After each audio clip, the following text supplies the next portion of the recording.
What up, YouTube? So today we are going to be doing something I haven't done in a while. We're going to go over the top 5 gods for the jungle. I'm going to go over a PC version, so a top 5 PC, and then a top 5 for Xbox.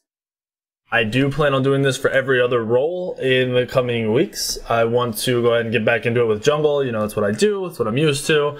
And I want to kind of see what else you guys want added to it aside from knowing the top gods. Builds I will talk about, but I'm not going to break them down specifically. Like, I'm not going to show you. I will say the 6 items that I recommend. But with that being said, we'll go ahead and jump right into it. So we'll go over PC's top 5 junglers first. We'll start off with Thor. Thor is easily number 1 at a competitive and a ranked level. I recommend playing Thor. You just have the global ult, which is way too important. You have early pressure, you have mid-game pressure, you can get full CDR. You're fairly tanky, or if you get ahead, you can go full damage. Either way, you really can get that. You're not really a late game carry, but you can get that carry you need out of Thor and the control, which is something that isn't available in other gods. Not even close. With Thor's build, I recommend getting warrior boots, Jotuns, and then after the Jotuns is really up to you. You can go into a brawlers. Yes, brawlers is good. The power is good. Even though it does have a passive for anti-healing, even if the other team doesn't have healing, it's still a good item. The pen, the damage is very, very strong.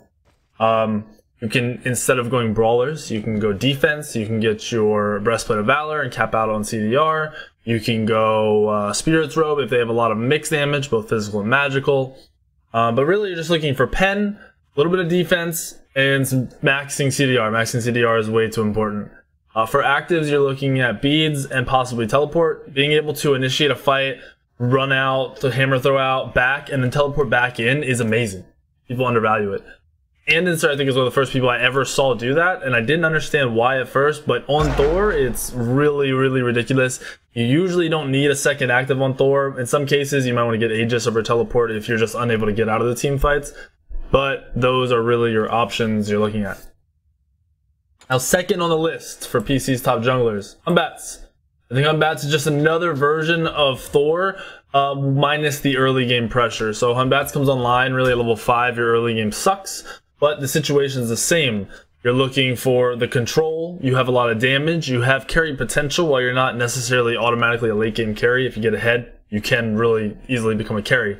Now, Humbats build starts out the same, warrior boots, Jotuns, and then it changes. I like going Deathbringer after Jotuns, assuming I don't fall behind. So if I'm on par with the other jungler, I'm on par with everyone else in the game, I'm going Deathbringer. If I'm ahead, I'm definitely going Deathbringer. Now, if I fall behind, I change that build and I don't focus on crit, I focus on penetration. So I'll go warrior boots, Jotuns, and then I'll get that brawler's beat stick or that Titan's bane, depending on what the other team has and what I'm really going for the rest of my build. Usually round that build out by getting full CDR. Once again, you can look at getting Spirit Robe, which won't give you quite full, but pretty close, or you can get Breastplate of Valor, and then some magic defense later on. Picking up Deathbringer as a 4th, 5th, 6th item is pretty important, though, to me, because you do crit a lot on Humbats with the passive. Your passive gives you crit every time you use an ability, so having the extra crit and the bonus damage on crit is huge for bursting someone down, which is what I really play Humbats to do. So that's your second god on the top 5 jungle list. Now we go away from the assassins for a second here, in my opinion, for the 3rd spot on the jungle, top 5 jungle for PC. And we look at Ao Kuang. Ao Kuang, really, really strong god. Early game sucks, sucks balls, is very much based on your team's composition and kind of the style your team is going to play with whatever picks you make. In ranked and casuals, you can just pub stomp carry with Ao Kuang. It's super easy in my opinion.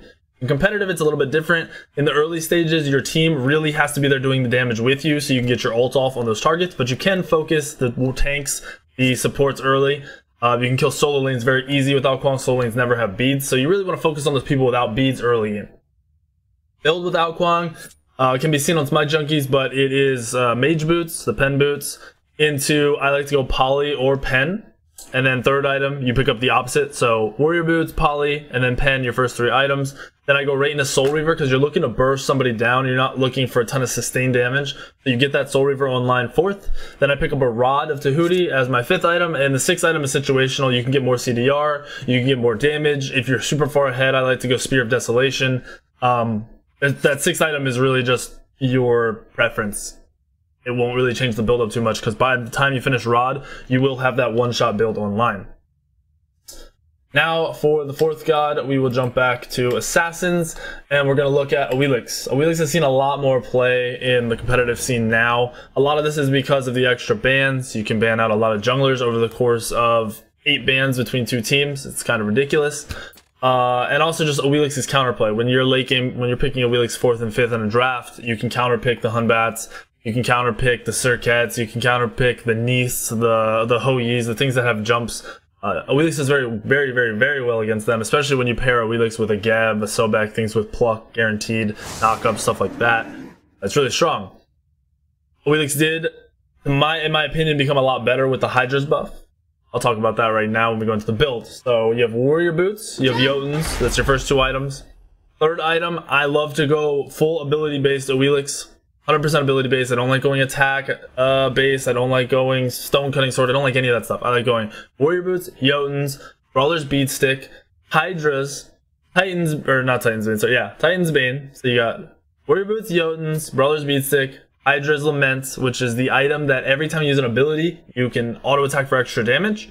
Then Titan's Bane, 5th item. 6th item, I look at getting more CDR. You can swap out the Titan's Bane to 6th and get that CDR in that 5th spot, but that's what I really like to do. I like that full ability based. You can actually one-shot mages and assassins and hunters very easily. If you get a good knock-up, so say you knock up a hunter, you auto-attack him once, auto-attack him again, flip, auto-attack again, it should be dead. That if you're full build, you're 5 items deep in a ability-based build like that, you will actually kill the hunter in that time. I've done it a lot. I've done it more so on Xbox because that's where I play competitive right now, but it does work on PC. It's all the same, literally the exact same. So it's a build I recommend trying for Awilix. Now, for the 5th spot on the PC's top 5 junglers, I'm looking at Surket. Surket, very fucking strong. She's underrated. Mainly because her early game isn't always the best, especially when people are picking Thor very often. And her initiation is kind of weak in a sense that once you get to mid to late game, you really don't want to be in the center of a fight. You want to get around the back. You want to make sure you get that ult off and you can get your combos off. A lot of people are also not very good at doing her full ability combo as well as landing the auto attack for the correct amount of passive damage. You learn how to do that, really strong. Dumpsters in ranked games. Absolutely dumpsters. She's really good at killing a lot of the mages and a lot of the healing gods that are in the game. Guan has become a little bit more focused, like as a top pick. So Surket against the Guan does extremely well. 100% anti-healing on the ult. It's amazing.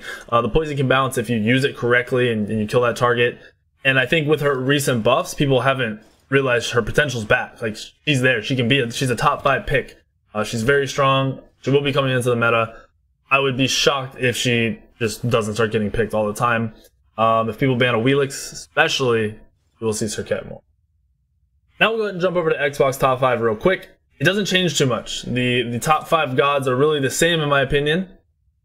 Maybe you could drop Surket out because some people have problems playing her. But if you know how to play her, which you should, she's not that difficult on Xbox. I played her a lot. I actually played her at Worlds. She's still top 5. But for me, Ao Kuang moves from that 3rd position all the way up to 1st and knocks Thor to 2nd, Hunbats to 3rd, Awilix to 4th, Surket to 5th. Ao Kuang on Xbox is just completely different. It's so hard to lock down an Ao Kuang on Xbox. Just the fact that moving around is different. Landing abilities can be more challenging. You have that little bit more of a leeway because people have to react. Oh, we're just gonna sub. What's up, Hollywood? Hollywood, thank you for the sub, man. Anyway, as I was saying, yeah, on Xbox, there's a little bit more time in between when people see something and they can react. There's that little bit. It's not much longer than on PC, but it is a little bit longer, and that little bit makes a big difference for Ao Kuang. It's easier to get your burst off. It's easier to get in and out with your one, and I just really feel like Ao Kuang at the highest level of play is easily the best jungle god in the game. While you have a weak early game, you have to play around that. Like I said, you have to be really in tune with your team. You guys to be targeting and focusing the same person early so you can get your ult off and really want to kill those supports and those solo lanes early. Because that's where you're going to get your early kills and that's how you're going to get ahead. Hopefully this top 5 guide helps you guys in when you're learning the jungle. You know what gods to focus on when you want to play at a high level. You pick 2, 3, 4, maybe all 5 of these gods and just focus on playing them a lot. And if you master them, you will always have one of them to play in a ranked game unless something crazy goes on. But yeah, hopefully this helps. Let me know in the comments anything you guys want to know or see, maybe matchups wise. I have talked a little bit on the matchups between when they're good, why they're bad. But I can go into more depth. Just let me know the things you want in the comments below. Let me know what you think of the video. Let me know if you want to see this for mids, for hunters, for supports, for solo lanes, for everything. Because I can do that, even though I don't play those roles. I have the knowledge. I've watched the games. I pretty much know enough to help you guys out a little bit. So let me know what you guys are looking to see in the next videos, and I will try to add that in. See you all later.